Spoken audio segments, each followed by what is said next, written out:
শ্রমিক ও মালিক উভয় পক্ষের স্বার্থ রক্ষা করে শিগগিরই শ্রম আইন সংশোধন করা হবে বলে জানিয়েছেন শ্রম ও কর্মসংস্থান উপদেষ্টা এম সাখাওয়াত হোসেন।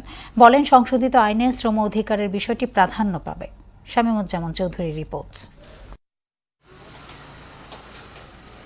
শ্রমিকের ঘামেই সভ্যতার অট্টালিকা, কিন্তু শ্রমিকদের জীবনমান কতটুকু উন্নত হলো তা নিয়ে ভাবতে হবে। সেখানে নির্দিষ্ট নীতিমালা তো নেই, শ্রমিকদের কর্মঘণ্টার নিয়মও মানা হয় না অনেক প্রতিষ্ঠানে। এমন বাস্তবতায় এবার ভিন্ন আঙ্গিকে মে দিবস উদযাপন করতে চায় অন্তর্বর্তী সরকার। সচিবালয়ে মে দিবস উপলক্ষে সাংবাদিকদের সঙ্গে মতবিনিময় সভায় শ্রম ও কর্মসংস্থান উপদেষ্টা এম সাখাওয়াত হোসেন বলেন, শ্রমিক মালিক এক হয়ে করা হবে নতুন বাংলাদেশ। আমি আশা করি আমাদের স্লোগানটা হয়তো সবাই অ্যাকসেপ্ট করবেন, শ্রমিক মালিক এক হয়ে গর্ব এদেশ নতুন করে। শ্রমিক মালিক যদি এক না হয় তাহলে মজদুর এক হলে তো এটা একটা মারামারির বিষয় হয়ে যাবে, রায়টের ব্যাপার।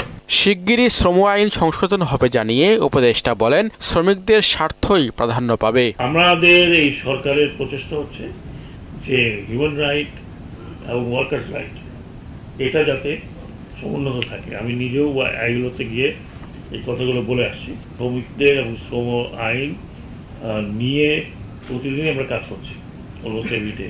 কিছু কিছু ইমপ্রুভমেন্ট করার চেষ্টা করছি, সেগুলো সবাই সহযোগিতা দরকার। শ্রমিকের সহযোগিতা দরকার, মালিকদের সহযোগিতা দরকার। সবাই মিলে যদি কন্ট্রিবিউট করে তাহলে আমার পক্ষে এটা সম্ভব যে শ্রমিকদের আগিয়ে নিয়ে যাওয়া। দেশের বেকারত্ব দূর করার জন্য কর্মসংস্থান উইং তৈরির কাজ চলছে বলেও জানান এম সাখাওয়াত হোসেন। শ্রমিকদের মান উন্নয়নটা কিভাবে করা যায়। শামীমুজ্জামান চৌধুরী, মোহনা সংবাদ, ঢাকা।